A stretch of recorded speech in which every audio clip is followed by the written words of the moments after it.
Welcome everybody, thanks for being here today. I have a very special guest on the channel. I have Tranquil. Dionysion is here. Everybody say hello. What's going on, man? Everyone? So for any of my audience that does not know you or not know your channel, go ahead and give yourself an introduction, and also his channel will be linked down below, guys, as well. All right, so as real life Ryan just stated, I am Tranquil Dionysion. I have an anime channel that mostly focuses on Berserk. I do anime timeline videos. I do analytical videos as well about like psychology and philosophy. I'm currently going through Hunter x Hunter, and I'll be soon releasing an anime timeline of Kingdom and 20th Century Boys. Among that, I do some meme videos as well and some funny stuff, but mostly just an anime channel. And yeah, we just like to have a fun time, and it's very educational, and just yeah, if you want to join, Tranquil Dionysian, and we'll be glad to have you. Hell yeah, man. Yeah, those like long form videos you make, they do the best, I feel like. I appreciate that. yeah, I think so. Yeah, and I haven't gotten into Kingdom yet, so I am very curious about that. You just mentioned Kingdom as one of like the top ones that I want to try to check out that I haven't yet. Yeah, Kingdom's very interesting. It kind of has the same vibe as Vinland Saga. I know you're currently reading that one. I've read that one as well.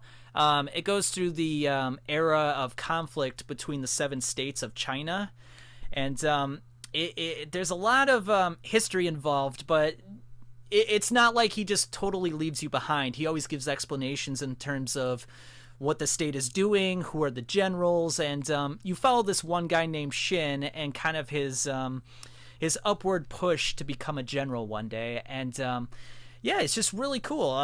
It's got a lot of fighting in there, and just a lot of motivational material as well. Like, to be honest with you, I would just... I sometimes I read it and I feel like I'm like, man, this is the motivation I need for my next YouTube video. Hell yeah, that's awesome, man. As a anime YouTuber and YouTuber in general, I'm sure you've been in those moments where you're kind of like, man, I gotta make another video. Like, right, yeah. You just got done with one. You're like, okay, I gotta plan that next one. Like, where's the motivation coming this time? And sometimes you watch Shin's journey and just the way he pushes through stuff, and he's just got the utmost confidence in himself. And it's like, dude, I got that confidence too. I just gotta bring it out and do it. Fuck yeah, dude. Like Nike says.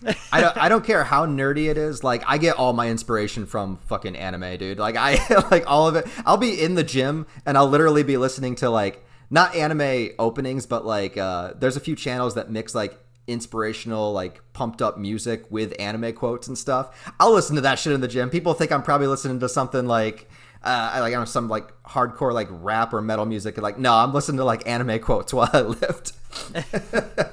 Do you watch I think his name is Gravemind? Yeah. He made this video of Guts the Stoic, and it was so fantastic. The editing with the 1997 anime, and he had this philosophical speaker, and it just the way he put everything together. All his videos are so good. Like, I have like a workout playlist, and probably about, I'd say, a third of it is his Gravemind videos. Not even kidding. Yeah. But I definitely feel he's got like Dorian Yates on there. Yep. Yeah, like full of like inspirational fantastic quotes from people, mixed with like anime scenes, and with like the epic music behind it. It's incredible. Like, I was like, this is the type of YouTube channel I need in my life. It's so good. And then he doesn't put any ads on his videos as well. He just does the Patreon donation. So I'm just like, man, this guy's he's a saint. He is. Yeah, I don't think any of his videos are monetized. I think that might be for copyright reasons. I don't know, but but yeah, he's amazing, dude. I'd love to have a chat with him, honestly. Yeah. So anyways, we did a collaboration already. Actually, it's on your channel. So if you guys want to check that out, like I said, I'll link the channel down below in this video. We pretty much talked about Berserk the entire time. I am going to repeat probably a few of the things that we talked about then, just in case people hadn't seen it. So I have a few Berserk questions to kind of start, because let's be honest, the main reason most people watch either of us is probably because we make Berserk videos. We make other stuff too, but yeah. That's probably the prime demographic. So I guess the major question is, how did you get into Berserk, and then what made you start wanting to make videos about Berserk? Okay. Yeah, so my journey started back in 2009. Like we talked about in the previous video, I got into the Death Note craze in 2007, 2008. Started watching some other anime like Gurren Lagann. And 2009, I just kind of stumbled upon Berserk and decided to give it a go, and absolutely loved the 1997 anime. Just fell in love with it. And by the end of episode 26, I was like, holy cow, this is the greatest thing I've ever seen in my life. And I started reading the manga shortly after that. I got up to no. I read the manga in 2016. So after the 1997 anime, watched it a couple more times after that, watched the 3 movies that came out about the Golden Age arc. And then in 2016, I saw the continuation coming out. Obviously, as we know, it's Berserk 2016 with the horrendous animation. Classic. And that's when I decided to pick up the manga, and I'm like, well, I got to see if the story is much better than this, because this just looks atrocious. Like, the animation sucks, and everyone on Reddit is saying that they're skipping major parts of the story. So let me see the real story the way Kentaro Miura envisioned it. And so I read up to chapter 200 in 2016. For some reason or another, I just kind of decided to stop from there on. And didn't pick it up again until 2020, and caught up with the manga again. I already previously to that, I made a Berserk video about Nietzsche, in which I was talking about the 3 transformational stages, the camel, the lion, and the child. But it wasn't until 2020 when I actually caught up with the manga again. And then when I saw chapter 362 was coming out in 2020, I'm like, hey, maybe I can start making more review videos about this and start doing analysis videos in terms of like the psychological and the philosophical aspects. I watched a channel called The Mercurial Man, and he kind of went into like some of the stuff regarding like Carl Jung's influence on Berserk and Friedrich Nietzsche's influence on Berserk. So I kind of took inspiration from that and said, what if I break down certain aspects of the manga through that lens? And then it just kind of exploded from there. And then I decided to do the Berserk timeline video, which many of you I'm sure have seen. It's got like 3.7 million views, which I don't know crazy. How it's that high. That's awesome. I absolutely love it, but I wish all my videos could be that much, but you know, you can't be that fortunate in life. But it's just kind of exploded from there. Yeah, hell yeah, man. It's. I mean, I've probably told my story on the channel a bunch of times. My audience is sick of it, but yeah, pretty much. Yeah, I discovered it in 2018. I watched the Golden Age trilogy first, and I think I said this in our video, but so by watching that first, I had no idea that it was even about demons or, you know, apostles or, you know, any of that. I didn't know that. I just thought it was like a medieval thing I was watching, and, you know, Zod shows up and I'm like, oh, that's cool, there's like a demon here. And then it was the eclipse, man. It was the eclipse that just broke my soul and like made me have to discover what happened after it, because like I'm watching this and I you know, I'm seeing Griffith in the lake by himself, and he's like trying to kill himself, and he's like crying, and I'm like, this is so depressing. I was like, what is next? Like, how can you possibly continue this story? Like, this is so sad.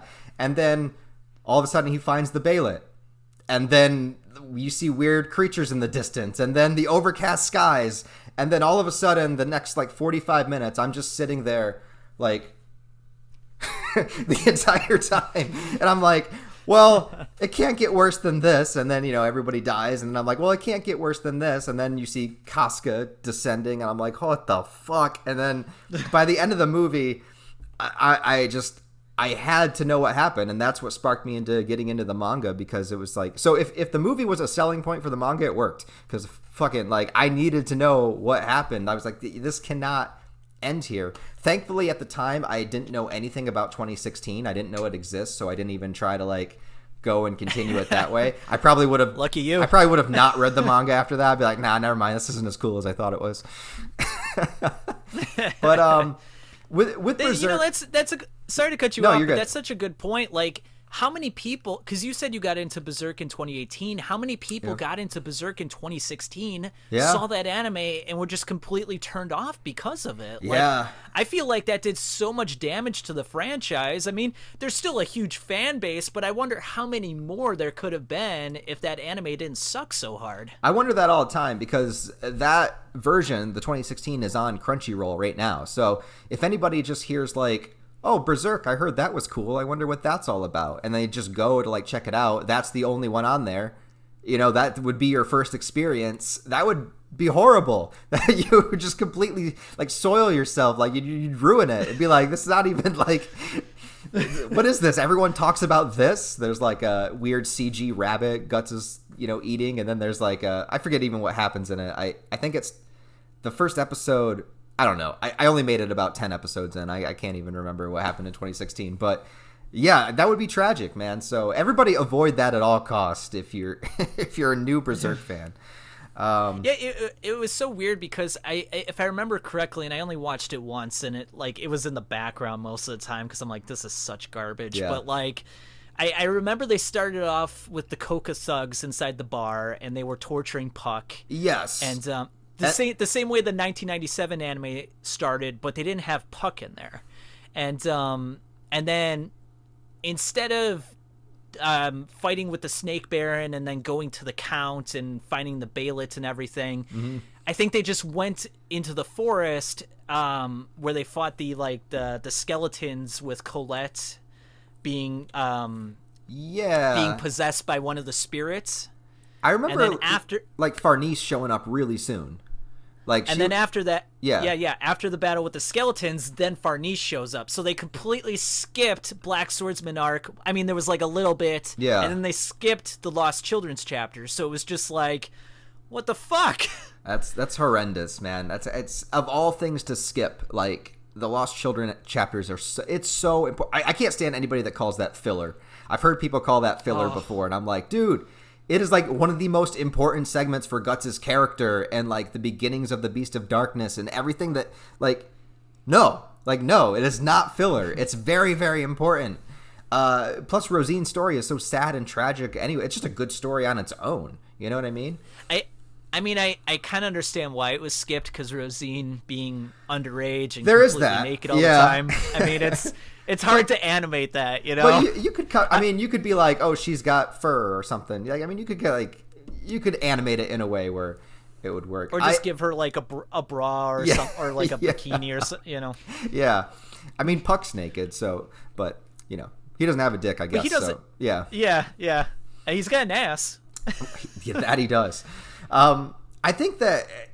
I guess I'll ask this then. If Berserk ever had another shot at being an anime, or actually yesterday I was talking to someone about a Berserk like live action, I think it would tank horribly. Like I would want it to be good, but I wouldn't have faith in it, to be honest.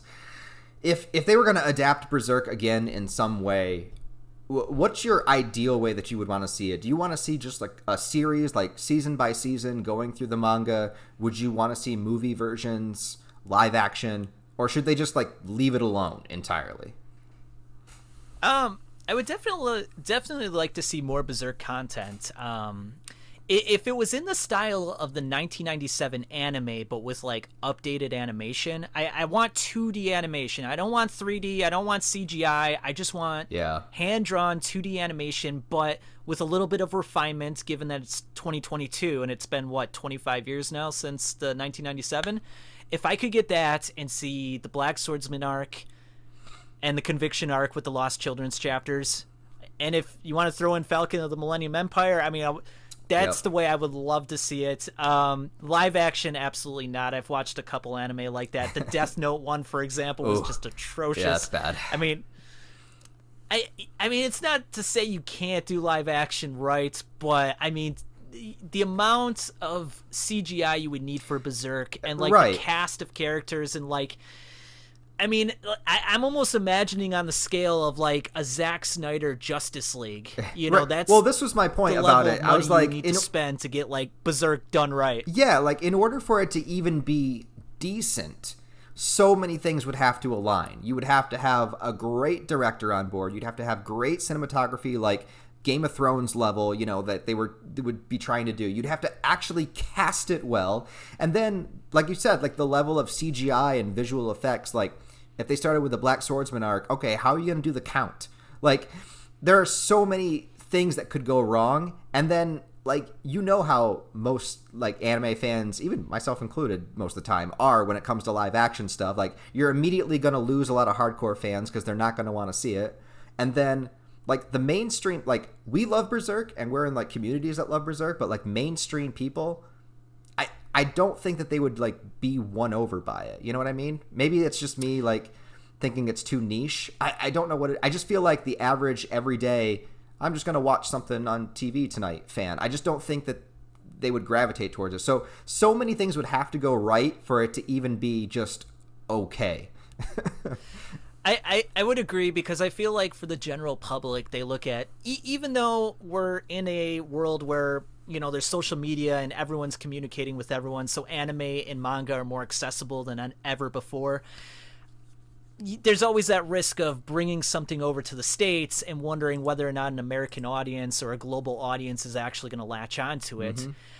I would just say, though, that, like, for example, you know, prior to Guardians of the Galaxy, not a lot of people knew those characters, and that movie was such a hit success, and now everyone loves Groot. And True. I bet you prior to that movie coming out, no one even gave a damn or knew who he was. Yeah. So, like, I think if it was presented in the right way, you had the right director, you had the right animation studio doing it, or live action studio doing it, and, you know, you had the right casting as well. I mean, you would need the actors to be able to pull it off, because if you...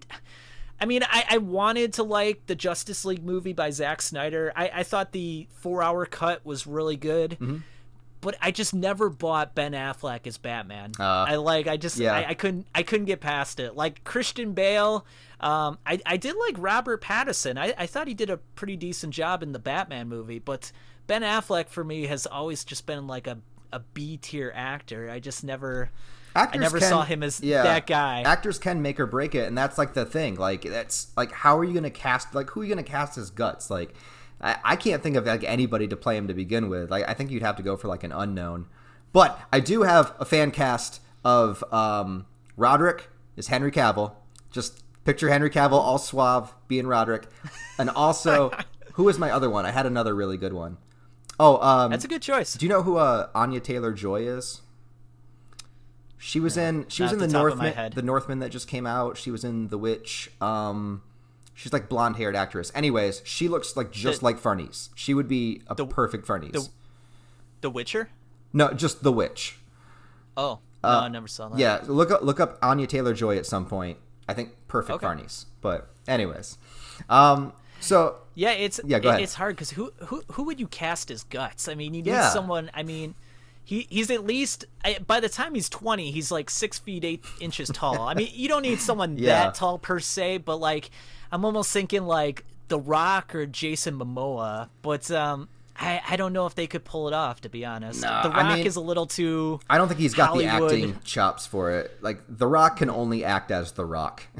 he can't really act as any other person than just himself, I feel like. Momoa, I mean... Again, you have the age thing, but like Momoa is a little closer, but still, I don't know. I don't know who you would get. It's a hard one. I actually made a video about this, but I took actors from like the last 40 years, so it was very unrealistic. Oh, okay. But I don't know if you know too much about like the origins of Guts and like some of the original characters in the Black Swordsman and Golden Age arc, but Mira kind of had visions for each one of them, and Guts was kind of based off of Arnold Schwarzenegger, you know, the huge muscular man, especially in Conan the Barbarian. Right, yeah. That was kind of like his inspiration for that. And there's even some moments in that movie that Mira kind of takes and he implants it into Berserk. I mean, the opening scene, really cool. Basically. Yeah. You know, Arnold having sex with the little witch and tossing her ass in the fire was, great. But And then Rutger Hauer, he was the inspiration for Gambino. There was this movie, Flesh and Blood, that came out in 1985, and there's this scene where he's wearing like this white uniform, and he spitting image of Gambino. Interesting. Like, you could tell that Miura probably like had that image in his office and was just kind of like doodling, like, okay, it looks just like, 90%, That's awesome. But it's really interesting too, that Flesh and Blood movie. I highly recommend it for your whole audience and yourself. It's a really good movie. I absolutely love it. It gives off these Berserk vibes it's just insane. Like, there's this one rape scene in the movie that, like, I was like, man, do I need to turn off my computer? This feels a little too intense for me right now. Like, almost on the same level as Casca in the Eclipse. I was like, holy cow, this is like really scary. Where is it streaming on? I can send you the website I watched it off of. I think it's like Movies 123 or something. Yeah, I got you. Yeah, they got everything in 720p, and it's it's free, so it's like nice. I think that it's interesting seeing some of the influences that went into making Berserk, because you always, like, everyone has their favorite artist or creator or person that they look up to when it comes to that and whatnot, and it's you look at a story as deep and complex as Berserk and everything that it has going on, so it's cool to kind of go back and see the things that Miura was looking at that inspired him, and a lot of it was like 80s movies like that, and obviously like Devilman and Gwyn Saga and Fist of the North Star and like all of these things. And it's interesting because I read through all of Fist of the North Star. I love it. Like, just pure, like, unadulterated masculine energy the entire way. It's badass. But it's interesting to see like the elements in there that Miura picked up and brought over to Berserk, because it's sort of like, he just took his favorite thing from all these different pieces of media and then somehow mashed it together and then created something new. And I think that's one of the coolest things about art, in my opinion, is because that's true with everybody that creates something. Everything we create is little bits and pieces of all the things that we like, that we enjoy and grab from other things. So it's like a humanizing thing, right? It's like you look at Miura and you're like, holy shit, Miura. But then like it kind of makes it feel a little bit more real, a little bit more grounded when you're like, oh, he was just a guy that liked all of these things and like put it together. I always thought that was like really cool to think about.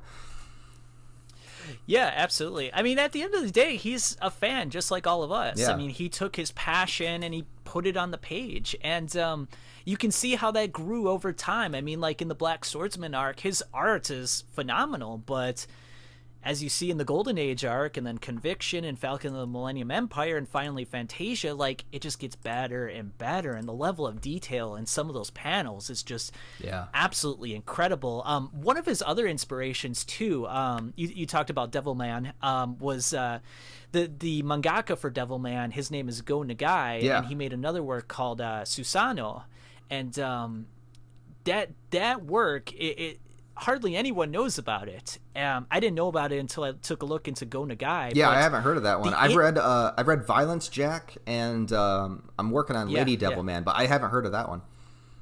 Yeah, it's really interesting. It's about ESP and Espers, and some of the drawings in that manga are just incredible. And there's these shots that are just spitting images of some of like Miura's characters and some of the apostles. There's even one that looks almost identical to Zod, so it's like you kind of saw where he drew this inspiration from. So it's really cool. And I even read an interview by him once where he was kind of inspiring the next manga artist, and he says, don't look to my work if you want to be inspired. Look to what inspired me. Go back to the origins. Like, he talks about that with like Star Wars as well. Mm-hmm. Like, don't go to Star Wars. Go to what inspired George Lucas and see what inspired him and try to pull from that, because the source material is usually going to give you the best inspiration. Like, that's kind of why maybe some of the anime nowadays that are coming out are just,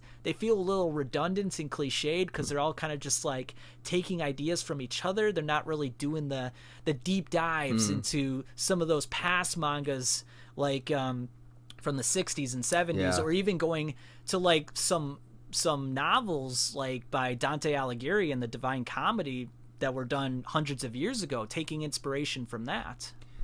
Yeah, a lot of times it does feel like everything is just a copy of a copy, you know. I find it very difficult to get into a lot of new shonen, and I don't think it's because of my age. I don't think that I've just like grown out of it. I really think that it's because a lot of the shonen that I like, I guess I haven't like checked out enough to like dive into them deeply to really criticize them, but I feel like just a feeling that a lot of them are just like copy and paste, you know. They're just like going through the same motions of other shonen, and you know, having already been like a Yu Yu Hakusho fan and you know, Dragon Ball and all of the like these shonen from like the 90s and, you know, 2000s and whatnot, that I feel like a lot of new shonen just doesn't do it for me because I see the same story, it's just a different coat of paint, you know what I mean? Yeah, absolutely.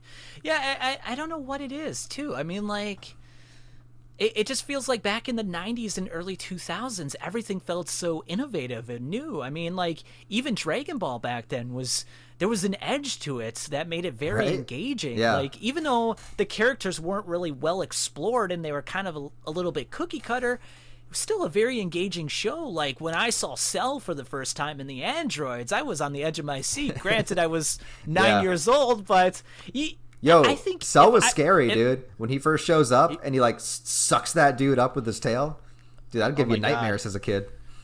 And like, you know, seeing Vegeta turn Super Saiyan for the first time was just incredible. It was one of those experiences, like, you know where you were when you first saw it, but when you see the new stuff from like Dragon Ball Super and their hair's turning blue and pink, and it's like, it feels like a marketing gimmick. It feels like you're just trying to sell me merchandise at that point. Yeah, that's all it is. It's just it's a corporate machine at this point with Dragon Ball. I tried to like Dragon Ball Super. I tried because like I was just like anybody. I was stoked that Dragon Ball was coming back. I was like, oh cool, and I tried watching through it, and I think I only made it up to like the Goku Black arc or whatever, and then that was the time I checked out. I was like, I can't do this. This is just it feels so soulless. Like, it just feels like it's like you said, they're trying to sell me something. It just feels like merchandise, like selling toys. Like the story has no flow to it. Like, there's no, like, what are they actually trying to do? What are they actually trying to tell?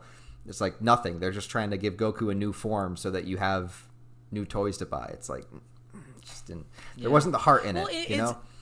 Well, and it's even stuff from our past, too. Like, you know, I absolutely love the Matrix trilogy, but I don't know if you saw the new one that just recently Unfortunately. came out. It was just, there was nothing to it. It was just so soulless, and it was like, what are we doing here? Like, do we actually, I mean, who's writing this? Like, I don't know. I love how it just feels like in that movie they were basically like showing you clips of the original Matrix the entire movie. Like, hey, remember this good movie you're not watching right now?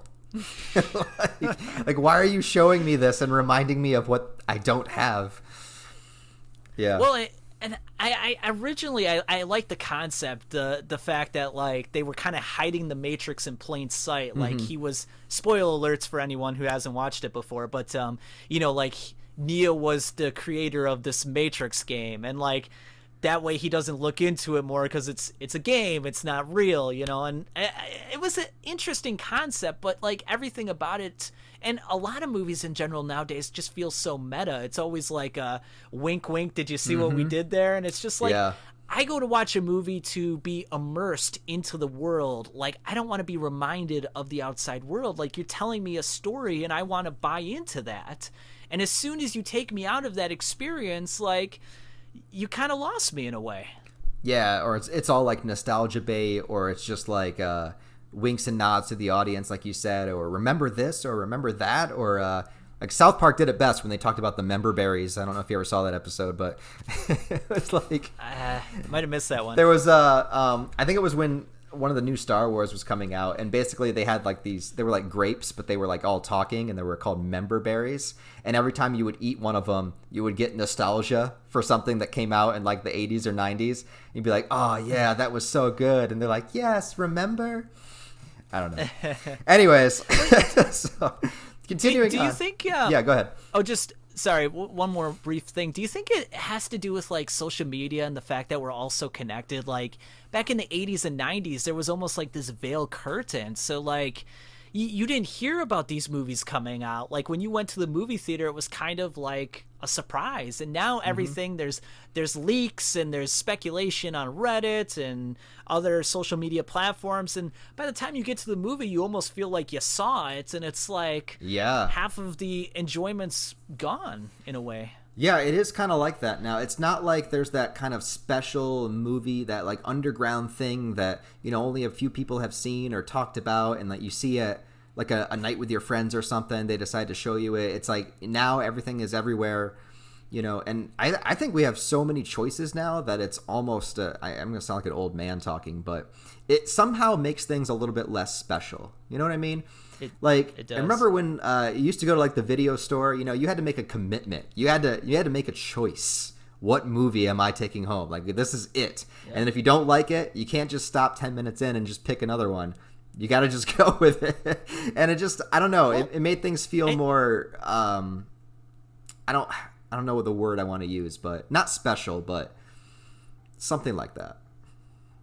Well, and, you know, we were probably part of the last generation of the TV guide kids. Yeah. And I remember, like, when you caught a good movie on TV, you're like, holy cow, like, I only got this 1.5 hour window to watch. Well, there were commercials, so probably 2 hours. I got this 2 hour window to watch this movie. I don't got Netflix. I don't got a computer where I could turn it on. Like, I got to watch it now. And you felt kind of cool and special. And, like, if you missed out on that experience and then you went to school the next day and everyone was talking about that movie, you're like, you felt left out. Right, like, yeah. You know, now it's like there's just so much that it's just like you, and then people move on to the next thing. Like, I remember back in the day when South Park came out in 1997, that was the thing every kid was talking about. Like, have you seen South Park? Did your parents let you watch it? Did you sneak into another like room in the house and like catch an episode, or like Beavis and Butthead or something? Like, but nowadays, like, it's so accessible that like people binge it. 1.5 million reviews on YouTube are made. Yep. You know, and then next week everyone's talking about something else. There's just no like, there's no contemplation, or just like you just gotta keep That's going. Why I hate that seasons that drop all at once. I prefer the 1 episode a week thing, because watching 1 episode a week of a show, you get a chance to digest it, you get a chance to think about it, to talk with other fans about it, come up with theories and stuff. Like, I like the journey of watching a show, you know what I mean? I don't just want to watch all, you know, 8-10 hours of it in one sitting. I like the 1 episode a week format, and I think it works better because, like you said, people will watch it all, binge it all in one weekend, and then a month later they forgot about it already. It didn't make an impact on their lives because they weren't like thinking about the story. They weren't sitting there, you know, they forget things that happen because they watch it so fast. So I am 100% more on board for like the traditional 1 episode a week of a TV show. 100%. Yeah, I think Disney Plus is doing it that way. I think like the Obi-Wan Kenobi series, I think that's going to be done 1 episode a week. Maybe that first week they're going to do 2, just as like an opening day kind of thing. But I kind of like the approach that they're taking. Netflix always just kind of like, here you go. And then it's just like, it's gone just like that. And it's just like, you know, for example, like Stone Ocean came out back in December. You get those first 12 episodes. People are talking about it. When's the next one coming? And then it's just like everyone's forgot about it. You know, it's on to the. Yeah, it just doesn't have the same. Yeah, it doesn't have the same feel to it. Yeah. So I have a couple more questions. These kind of one more Berserk one, and then kind of just in about YouTube in general. First thing is, so you and I, we both made a lot of Berserk content at this point, but I'm wondering, is there like a topic or a subject of Berserk that you want to tackle that you haven't yet? And if you're like saving it for a video, you don't got to reveal like anything. You don't have to like mention anything. But is there something you don't think that you've talked about yet that you're just kind of like dying to make a video on? Yeah, I mean the wheels always spinning in my head, and ideas are always flowing. But it's always a challenge to figure out what I want to do first. And I hate to say this, but then you always have to think about which one's gonna be more popular and which one's gonna get more views, because more views means more subscribers, and that, you know, it helps you in future videos. So it's always sort of a balancing act. Yeah. I've been talking about one for a while with my friend, and I want to do like a breakdown of Farnese, because I feel like she's a very underappreciated character, and I feel like there's a lot going on with her. And you know, her whole introduction into the Holy See, and how she was so rigid with her beliefs and just doing what she was told, and then you see that contrasted with how she was as a child, where she was this problem child and she was burning these quote-unquote bad ones. And I just feel like there's so much to peel back from that, and I wanted to do like a psychological kind of deep dive into her. And see, and we were kind of talking about like the whole motivational video thing, like, you know, after she lost the Holy Iron Chain Knights and she lost Mosgus and that belief in the Holy See, where she had nothing left and she was just this shell of herself. And even when she was with the Holy Iron Chain Knights, you know, you saw her many a night, you know, just cradling like a child and just feeling lost in the world and having no direction. And I feel like, especially in this age with so much depression and anxiety, I feel like that's such a important message and such a important topic to cover, because, you know, Farnese's journey from going from that depressed, anxious little girl, as it were, and building herself up with friends, of course, and becoming the confident person that she is. Like, one of my favorite moments in the manga is when you know, Guts and Shirka have to go into the cave with the sea god, and you know, Farnese learns the spell of the Four Kings, and then Guts goes up to her and says, "The boat's on your watch." Like, just the joy and the happiness on her face, like he actually needs me, like he's depending on me. Like that was such a great moment. So I feel like that's a video I need to tackle at some point. Yeah, that would be future. great. I've definitely said that, like, besides Guts himself, I definitely think that Farnese is the most developed character throughout the entire story. From where she's introduced to where she ends up, it's just it's an incredible journey to watch. Like, I didn't like her when I first started reading the manga. I was like, oh, this chick, she's burning everybody. What's going on? You know, like, she's like what? And then, like, she wound up being one of those characters that I just like I just love to death, you know what I mean? So great development for her. So that would be a good video. You should definitely do that. Yeah, absolutely. So when it comes to... Oh, sorry, go ahead. Oh, sorry. Did you want to share a video that you're thinking about doing yourself? Or you want to keep it under wraps? I don't know, man. People ask, like, you know, are you ever going to stop making Berserk content? Like, there's no new chapters. How are you going to make more videos? And I'm just like, bruh, like... How do you, like, people, like, there was no Star Wars movies for like 20 years and people continue to talk about Star Wars. Like, what are you talking about? Like, the pool of knowledge inside of Berserk is limitless. Like, there's always something to talk about. There's always something new to discover or to comment on. Like, as of right now, no, I mean, that Corcus video, it was on my mind for a while. I made a video about why you should appreciate Corcus. But, you know what's so funny about that is that I made a Casca video where I broke down the importance of Casca and kind of talked about, like, how Griffith was pivotal to her and how, like, him being gone from her life. Do you remember, like, when Casca was going to be raped by that nobleman and she was kind of, like, in these rags and, like, had this very unkempt hair? I drew a parallel to how, like, Griffith came into her life, saved her, gave her a purpose, and then all of a sudden you see her in the armor and her hair is shorter and she's motivated.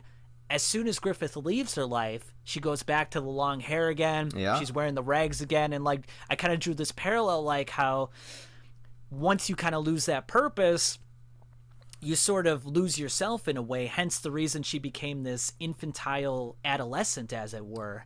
And it kind of parallels what happened with Farnese, where she went to Guts and, you know, was kind of looking for that same direction. Yeah, Yeah, it's always like a symbol of like a new transition point in somebody's life, or you know, in like storytelling and stuff. And I think that in Japanese culture, I'm pretty sure like isn't cutting off the hair, it also has something like some significance to it.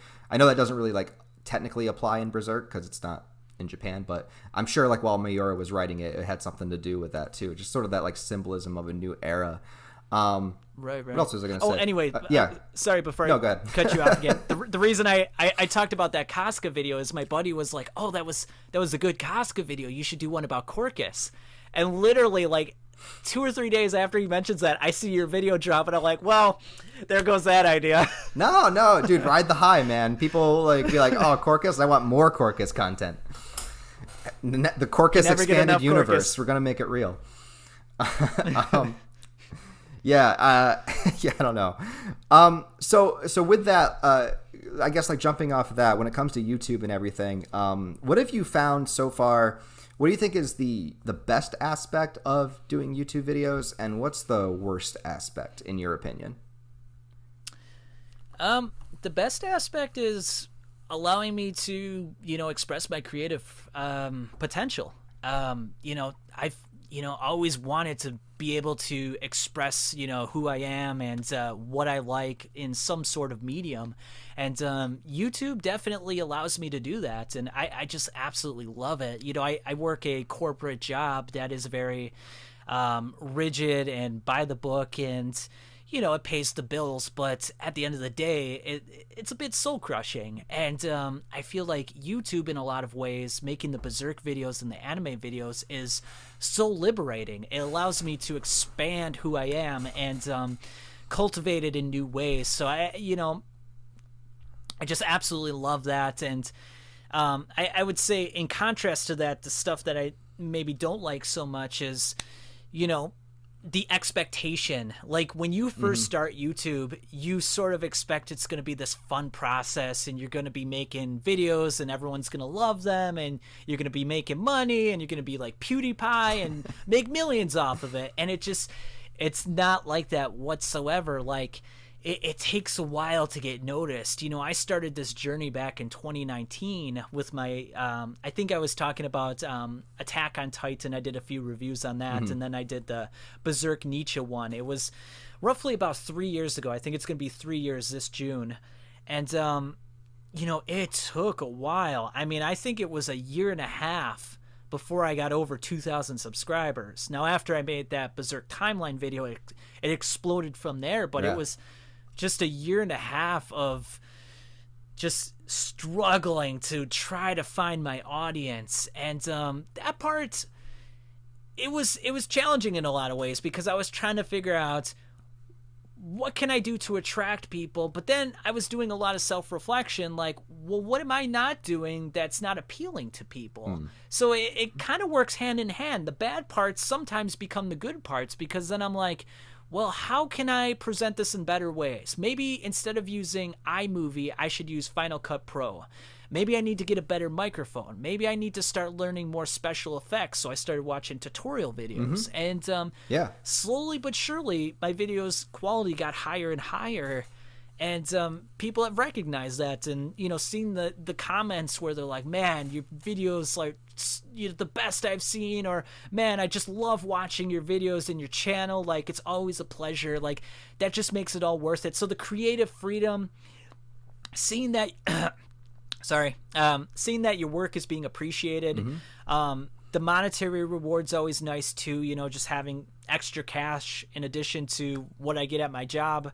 That's always a bonus. And it just the journey of growing as a person too. I mean, because I feel like that's the YouTube journey in general, is like, are you willing to put in the effort to grow as an individual and sort of make the best out of yourself? Because your videos reflect how much you care about the product that you're putting forward. If your videos are low quality, that's understandable at first when you're still trying to figure things out. But like, if years afterwards you're still producing those same videos, it's going to show. You're not going to gain the audience that you want. But if you put in that hard work and the passion and creatively express yourself, then it's just it's an amazing journey. And sometimes you produce videos and like you're like, okay, what am I gonna do now? I gotta produce the next one. I gotta start writing the script. I gotta start doing the audio recordings. I gotta start cutting those up. I gotta put together the visuals now. Like it becomes a little monotonous, but I wouldn't say that it's drudgery, because if you are passionate about it, if you know that it's going towards something that's going to please not only your fans, but it's going to please yourself, then you know it makes it all worth it. I mean, I've had days where I work an 11-hour shift at work. I come home and the first thing I'm doing while I'm eating is producing videos, and I'll do that for 4 or 5 hours, and it's like my wife's like, what are you going to have any sort of social life beyond this? I'm like, yeah, maybe in the future, but it's I kind of went all over the place there. Sorry. No, but, I think you're absolutely on point. I think you're absolutely on point with it. A couple of things is like, yes, like you are forced to improve, and I think that's one of the best things about it, because it helps you get better at what you enjoy doing. It helps you learn more things. Like it helps you just grow as a person. Like you said, one of the things I hate is that YouTube took away the dislike button, because I think that is a good indicator of whether or not your video works, you know, whether or not people are enjoying your content. I want to know when people don't like. Obviously there's trolls that are just going to say everything you do sucks. Yeah, but I want to know when I did poorly. I want to know when I put out a subpar video. I want to know when I put out a good video. I want to constantly improve as I do it. I totally just lost my train of thought, but you can still see, I mean, like from the creator's perspective, like we can still see the like to dislikes, but it's just the people can't see it, which I mean, it should be full transparency. Like you should, everyone should see it. You know, I'm not sure why they got rid of it. I feel like there's probably some politics around it. Oh, absolutely. That's all I'll say. I don't want this video to get demonetized, so I won't say any more than that. Yeah. No, you're absolutely right. Yeah, I think like you said, like my favorite aspect about it is, well, just one, being able to do something that I enjoy doing.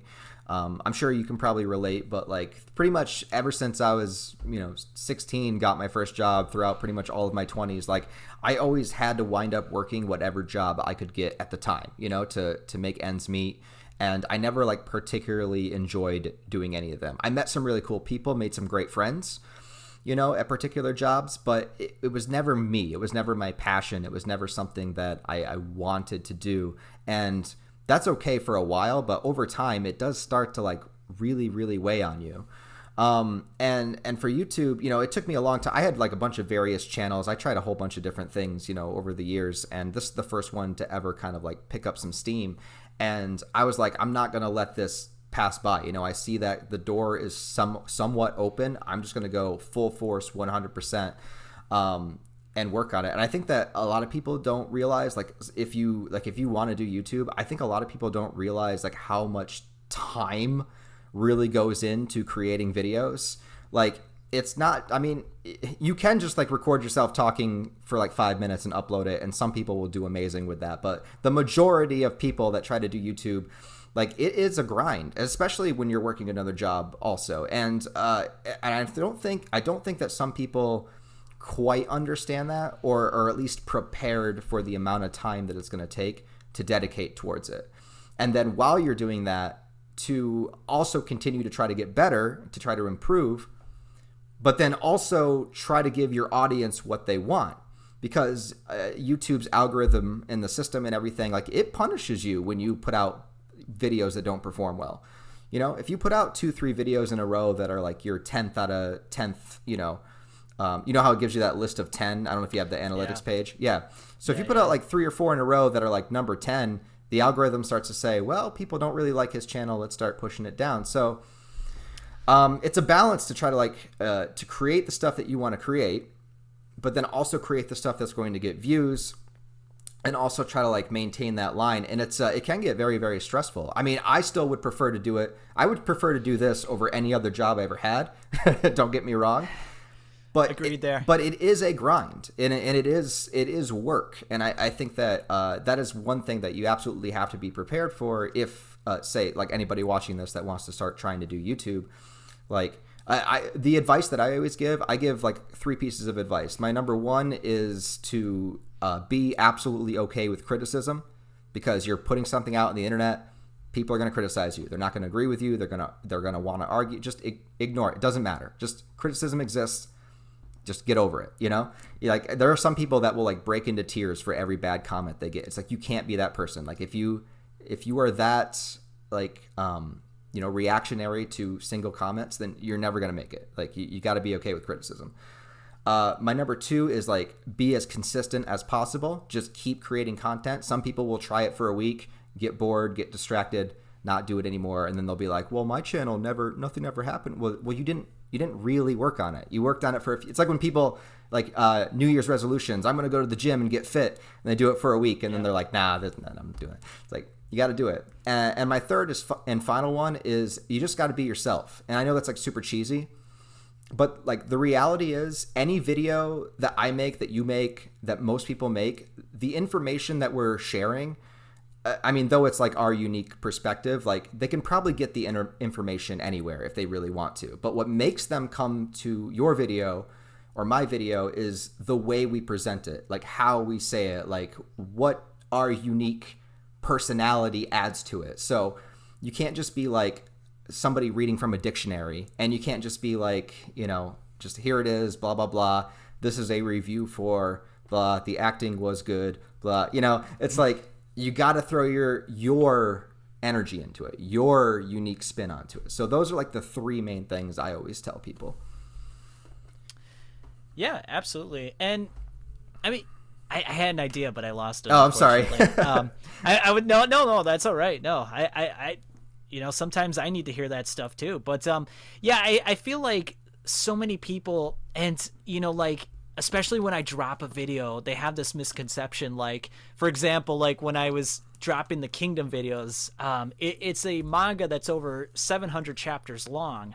So I'm doing it in parts. So I did part 1, and then like literally within like 10 minutes, where's part 2? And it's like, yeah, it doesn't just happen like that. Like, I think people think like this, there's this misconception that like a 30-minute video takes like maybe a couple hours to make, like 2 hours. And the way I always portray it, it's like, I don't time myself, but just based on like research, writing scripts, audio, editing the audio, editing the actual images on the video.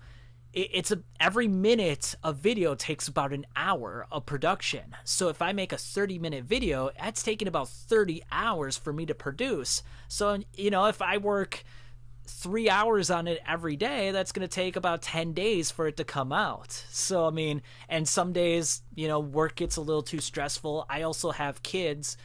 I have to spend time with them too. And I try to have somewhat of a social life. So it's just, yeah, it's not easy. So, I mean, and I think that's also like the misconception too. Like, people come into it thinking like, it's just going to be like a side job that I do. It's so funny. Like, I don't tell anyone at work that I have YouTube, just because they know who I am, and I don't want them revealing my identity online.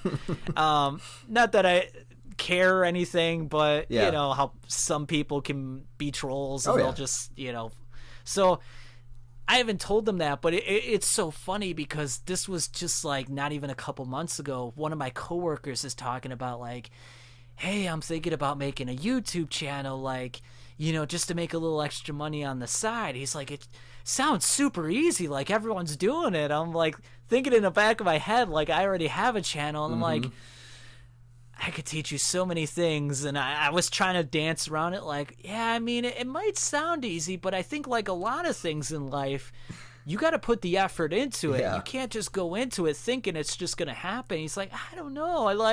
You could probably make hundreds of bucks a month, and you're just clipping together stuff and just talking. And I'm like, let me know how it goes. Yeah.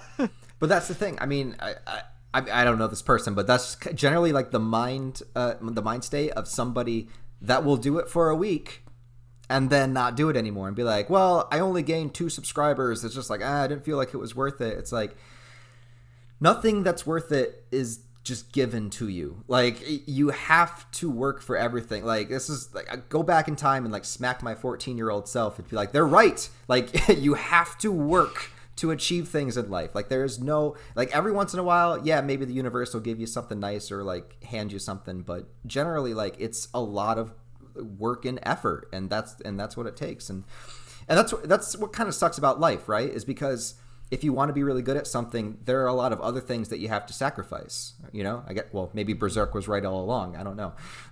But that's the thing. Like, there's so many things that I would love to do, but you kind of, I guess as you get older, you kind of have to like funnel it down, being like, this would be like, I always wanted like to direct films, you know, I wanted to write books, you know, all these things.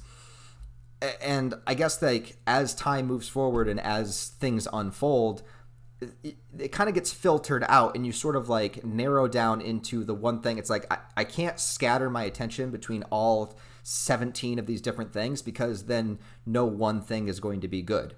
You know, it's like you have to narrow it down and focus on something. So at the moment, this is my like prime directive, my prime focus. Like, it's just constantly working on stuff.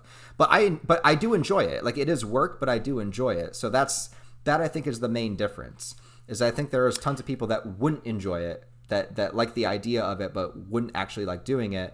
But if it's something that you're passionate about and you enjoy, then even work, even the grind, is still kind of fun, you know? Yeah. Well, and you always kind of like find reinvigoration here and there. Like, there are moments where it's just like, okay, I'm doing this again. Like, I've done this X amount of times. Like, I'm kind of getting a little bored of it. Mm-hmm. But then like other times, like a week later, you're doing another video and you just feel like, man, I just love this. Like, this is what I want to do for the rest of my life. And it's just, another one of the misconceptions I kind of wanted to touch on too is like, like, and I had this misconception prior to starting a channel myself, was that you think the amount of views you think are high drastically differ when you actually start your own channel. For example, like, you look at like a video that has 1 million views and you're like, I guess that video did decently. Like, it's not a PewDiePie video. It doesn't have like 5 million views, but then like when you're making the channel yourself and you get like 10,000 views for the first time, you're like, oh my God, I got 10,000 views. Like, you're besides yourself. Yeah. Like, well, it's funny. Like, sometimes when you tell people you do YouTube, they're like, oh, like Mr. Beast? And you're like, no, not like Mr. Beast. He's like a multi-millionaire. It's like, no. But that's kind of what people first go to when they think of YouTube. They think of like the big guy, like PewDiePie and like all those guys. It's like, oh my God, his video, Mr. Beast, it's just like, you look at some of his videos and it's just like within a day it's got like 10 million views. And it's like, man, like what the hell? He's just giving away money. Like, it's crazy, man. But that, kind of speaks to what we talk about. There's so much going behind what he's doing that, like, I feel like on our level, we can appreciate that a little more, because it's like, man, the amount of hours that he's probably putting in is just insane. Yeah, I mean, that's his whole life. And I mean, I don't really know a lot about him, but I know I've watched like a little like clips of here and there of him talking about it and how he like pinpointed the algorithm and like figured out all these things about YouTube and whatnot. Like, it's awesome. It's like, and credit where credit's due, even like big YouTubers and stuff that I don't personally like watching. I will always throw the respect to people that have earned it, Just a brief shout out to, if anyone watches Max Darrett, he's made a couple Berserk analysis videos, but he mostly concentrates on like gaming videos. He's actually talked about this quite a bit, about the whole burnout situation, and very enlightening, some of his videos, talking about how like the expectations of trying to consistently put out content can sort of weigh on you sometimes. And there was also another Berserk YouTuber. I used to watch him back in like 2014, 2015. I think his name is Laughingstock Media. He makes Dragon Ball content. Oh, yeah. I've watched him. He did a really funny like Arnold Schwarzenegger impression. And I think it was like Harold or something. But he I I haven't watched him in years, and I went back and I wanted to see how he was doing. I'm like, I hope his channel is doing well. I hope he's doing well. And he actually, like, just a couple months ago decided to quit YouTube. So the struggle's real. I mean, after 8 years, he decided he just had enough. So, I mean, I've been doing it 3 years. I can't really say where I'll be at that point in time if I make it that far. But, I hope that the passion and the fire is still there. But, yeah, if anyone thinks that making a YouTube channel and maintaining it is an easy task, it's far from the truth. It's a constant it's a constant fight, and it's just like being like a Mr. Olympia, like Arnold Schwarzenegger. You're not just going in the gym tomorrow and building huge muscles. I mean, you got to work at it and work to the point where, like, you get a little sick of it sometimes, but then when you get to the pinnacles of where you want to be, you did it because you put in that passion in the work. So yeah, I mean, you're gonna regret it like way more if you don't, because you could always look back and be like, I could have went a little farther with that, or I could have. Again, being an old man now, sometimes I think that I'm always trying to benefit future Ryan more than I am present Ryan. Like, it would be nice to just like do this momentary pleasure thing and just like whatever, but then I'm thinking like, but future Ryan would really appreciate it if I got this shit done today. Yeah. So that's how I think about it. Well, you bring up a great point. Like, that momentary pain, it lasts for a moment, but like, you're going to regret it so hard in 20 years if you didn't go for it. Yeah. Like, if we just like up and quit YouTube tomorrow, like 20 years from now, we're going to be wondering, man, would I have had 1 million subscribers by now?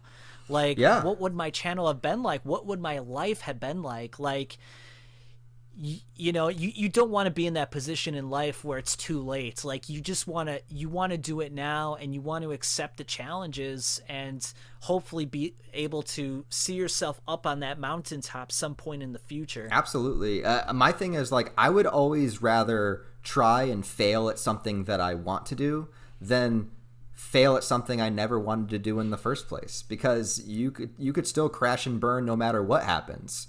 Like, I was working a corporate job, they could fire me for any reason. I could die and they could literally replace me a week later. Like, it's like I could do that forever, and fail at it, or I could do this and fail at it. And I'm totally like accepting of the fact, if YouTube fails, if my channel gets deleted, something happens, whatever, like, I mean, it could happen, right? Like, it could, like, but like, that's a risk I'm willing to take, because I'd rather do that at this point. But it was a struggle. It was a struggle to even get to the point where I could do that. And then, I lost my train of thought again, but that's the thing. You just got to be willing to do it. You got to be willing to take the plunge, I suppose. Yeah, absolutely. Well, that just one more thing to tack on there. Like, one of the things that I dislike about YouTube, hopefully YouTube doesn't come at me for this, is the fact that, especially with like anime YouTubers, like, they could just throw strikes at you like nothing. Yeah. And it's like, you got to go through that process where you submit a counter review, and then you got to wait 2 weeks to see if they come back at you, or you finally get your video back. And that's always scary, because it's like, you never know when it's going to happen. Like, some days, I remember I had 7 videos taken down. They're all back up, thankfully. But it was just like, one day I wake up and I'm like, uh-oh, like, I got a notification from YouTube, and then 7 videos are gone just like that. And it's not fun. And like, at least it seems like, that whole incident that happened with Totally Not Mark, where he had like 150 videos taken down. Luckily, they didn't delete his channel, because they could have given him 150 strikes. Yeah. I think YouTube is somewhat beneficial to creators in that regard, where if it's multiple videos, they'll prevent it from being a third strike and make sure that your channel is still alive. Because they we monetize the videos, but they're also making money off of it too, so they don't want to see these big YouTubers go away. But it's just scary that, like, a big YouTuber like that, he's got like 700,000 subscribers, can have 150 videos gone, and I think you have it was actually no recourse. I think it might have been a bit of a blessing in disguise that it happened to him, because he is so high up there that he got the attention of a lot of big YouTubers. Like, who was talking about it? Like, PewDiePie was talking about it. That like Penguin Zero, whatever his name is. He always wears the white shirt, whatever. He was talking, but these guys, guys get crazy views way beyond like anime YouTube. And the fact that they were talking about it, I think, was a very important thing, because this is something that happens to all of us. Like at some point, you know, we're going to have to deal with a copyright strike, and we're going to have to go through that process. And, you know, they probably won't listen to a channel that has as few subscribers as we do, but with somebody like Mark and marketing the attention from those guys, then it brought eyeballs to the situation. So in my mind, I'm hoping that that's more of a good thing than a bad thing, especially since he got all of his videos reinstated and, you know, people were looking at it a little bit more closely, because I mean, that happens all the time. Mm-hmm. Yeah. So yeah, a couple of final questions here, I guess, before we kind of wrap this up. More like sillier questions, I guess. Okay. First, who's the best waifu in Berserk? Boy. I have to go with Morta. There you go. Yes. Goth witchy women for the win. Yes, I love her aesthetic. I love her snarky attitude.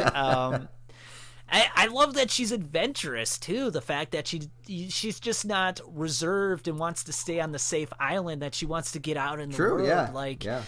You know, like, there's a lot of timid women in Berserk. Like, Farnese, I think, would be, you know, a very loyal person, but the whole a little unstable aspect, a little unstable. It worries me a little bit. Casca, I think, would be good too, but you always have to wonder about like the psychological trauma. So I think Morta would be, you know, for fun though. Slan would be quite a handful. Just be safe. That's all I gotta say. I don't know what you'd be catching from that one. Troll intestines. So in the entire universe of Berserk, what do you think would be the worst way to die? You got being eaten by an apostle. You got Malzgus's torture chamber. You got being burned at the stake. There's a lot of different ways people die in Berserk. What do you think would be the worst way to die? And it's got to be something that happened in the manga. It can't be something that I just headcanon or something. Or both, you know. Okay. Oh, boy, there's so many deaths. There's so many deaths. You got trolls. You got... it's endless. You know, I think I have to go with Vargas, because the way that the Count, you know, cut off his nose, ate his family right in front of him. So you got the emotional and the psychological, you know, he dismembered him in many ways. And then the fact that he wants to get his revenge, like, I think that's the worst way to die, is like, okay, you're in all this physical and emotional pain. You got maybe a little glimmer of hope of getting revenge on him, but you don't get it. You get your head chopped off. Yeah, that's I think rough. that might have been. I think that might have been the worst. That's pretty damn bad. Yeah, I think about it. I you know, if you open up to that panel, I can't even think of it right now, but there's in Malzgus's torture chamber. There's so many different like vile, cruel things. Like, and a lot of them was based on like real torture, like the spinning wheel that they would tie you to, and they would break all of your limbs, and then they put the wheel on top of like a big stick, and you would just like sit up there for days until you died. Like, what the fuck? And that really happened. Like, what the fuck? Like, that's so messed up. If I could choose, I would go out the way Corcus did, though. Just bury myself in a nice pair of demon tits and then just have my head bitten off. I mean, that'd be the best way, but that was probably relatively painless, because I mean, he was scared as all hell, but it was probably, you know, pretty quick, I would imagine. Right. And then like if you could have complete mastery over one weapon in Berserk, what would it be? There's a lot of good ones. You got like the Wind Sword, obviously the Dragon Slayer. You could even say like the Arm Cannon. The Skull Knight's like has a dimension cutting sword. There's a lot of good shit. Gee. Whew, boy, yeah, there's so many weapons.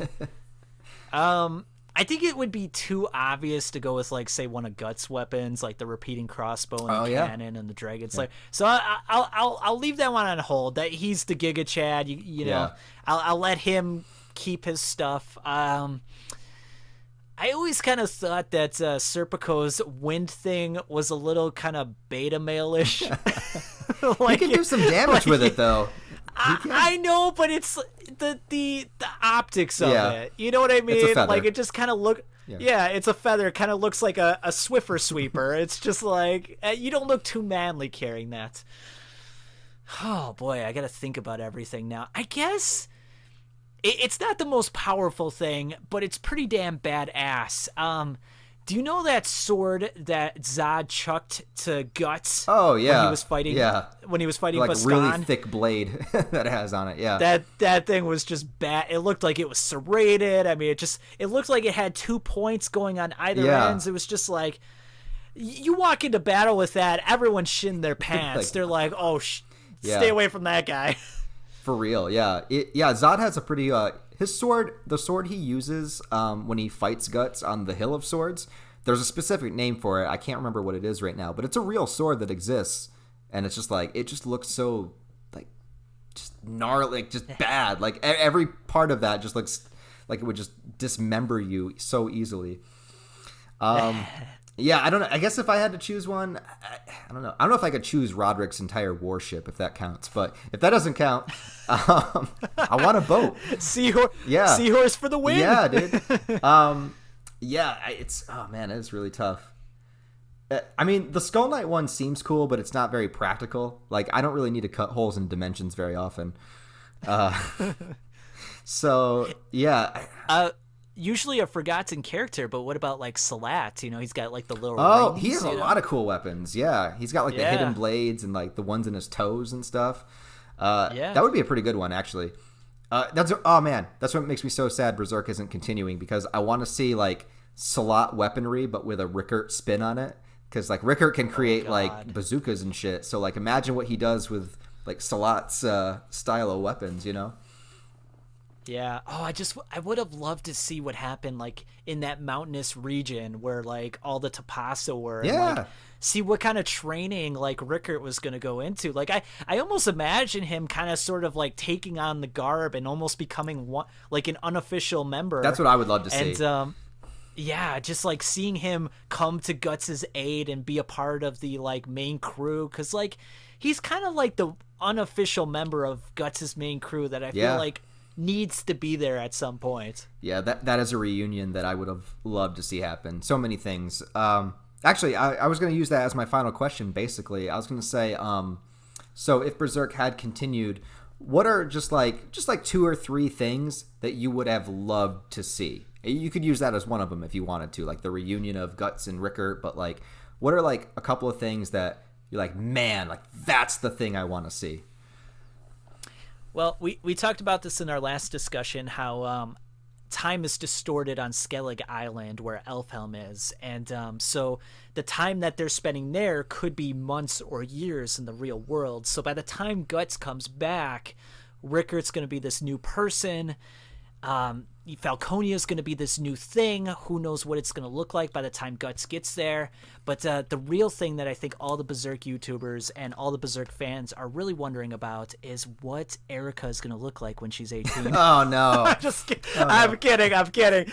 I tried to set that up, but... that was good. No, but no, just I think seeing the training of like Rickert with Salat and the Tapasa would have been really cool. You know, we kind of talked about this in the previous video, but like a look back into like Geyseric's kingdom would have been really nice. Yep. Seeing what happened between like the sage, who we believe to be Void, and Geyseric. Now, I got this theory, and I was hoping that Mira was going to prove me right. I don't know if you saw the video, but spoiler alert, I think King Geyseric's identity is a combination of Skull Knight's ego and Zod. So you know how Geyseric wore the Berserker armor? We saw him in the armor in the flashback. Mm-hmm. Well, we know that Guts, because he wears the armor, has this internal beast of darkness that like sort of fights with him with this internal struggle. Now, if you remember back at the Mansion of the Spirit Tree, Guts, Shirka, when she went inside the armor, saw Guts' ego. Well, I think the taboo that Flora committed was that because this beast of darkness i.e. Zod, became uncontrollable during the eclipse, Flora took the ego out of the body, per se, somehow managed to encapsulate it, took it to Volvapa, who manages the departed, and Hanar, and put him permanently into this suit of armor, and Zod remained within the human body, as it were. So I would have loved to have seen if Mira was actually going in that direction, if that was actually going to become an eventuality, even if it wasn't, just seeing the past, seeing what happened to Flora and Geiseric and Void and the mysterious Lady Priestess of Cherry Blossoms, just seeing that all come onto the pages would have been fantastic. I would have loved it. And you said 3, right? Yeah, or however many. Doesn't need to be 3. Okay. Yeah. So Rickart's in the training. The past with Geiseric, and then oh boy, Guts Casca reunion, like an official one.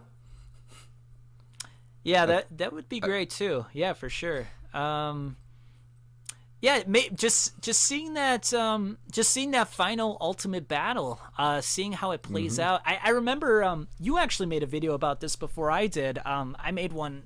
There was that interview where they were talking about Berserk was only like 60 to 80% complete. Yeah. And they were talking about how like Mira planned multiple battles between Guts and Griffith. Now, because Griffith and the Moonlight Boy share the same vessel for a body, does that little stick fight between Guts and the Moonlight Boy qualify as one of those battles? Possibly, yeah. You never know. But then there was also or the one in the dream too. There was a dreamscape fight too, which does that count as far as Miura is concerned? Like with the dog and the bird, yeah absolutely. I would count it.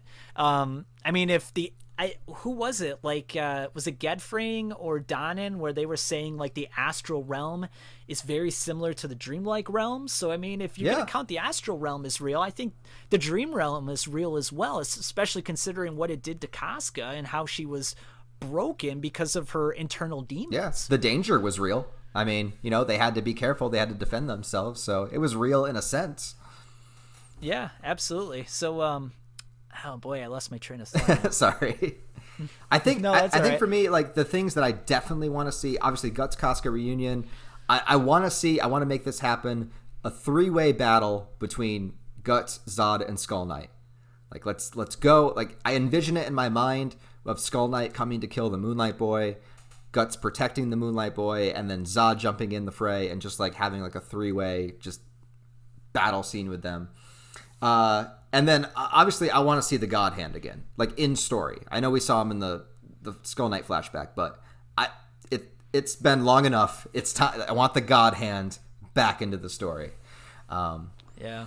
But yeah, this has been a good conversation, man. This was a really good chat. We talked about a lot of things today. Yeah, absolutely. Just to kind of further expand upon that, I would love to see at some point, like, what's the whole purpose and like the goal of the God Hand, and like if we could even like, we kind of talked about this in the previous video, like if we could see the previous eclipses with the God Hand, get like another flashback and see how Slan came to be, and Conrad and Ubik, and even if we could see maybe like what happened to the previous God Hand, the old God Hand, like how they all came about, like that. So many questions, man. And that's, it kind of alludes to the whole thing you were talking about. Like, people are like, you're still making Berserk content? Well, there's so much to talk about. There's so much. Like, it really is never end. It's the gift that keeps giving, It really is. Yeah. Absolutely. Yeah, I love it, man. But thank you for being on the channel today, man. I really do appreciate it. Like I said, anybody watching, the link to his channel will be down in the description below. Go give him a sub. Go watch some videos. Check them out there. Anything else you want to plug or say before we wrap up? No, I don't think so. Thanks for having me on your channel. It was a great chat. I mean, if you want to come back on the channel and make this like a monthly thing, or whenever we're available, I would love to have you back again. This is a lot of fun. You're a cool dude, and I love your channel. Thank you, man. I appreciate that. Hell yeah, we'll work some more stuff out. get some. Maybe we'll do one live one day. We'll see how that goes with the chat in the fray. But yeah, might be a little hard. I got kids that like, if they burst in, but I'm sure we could pull it off. All right, thanks for watching, everybody. We'll talk to you next time.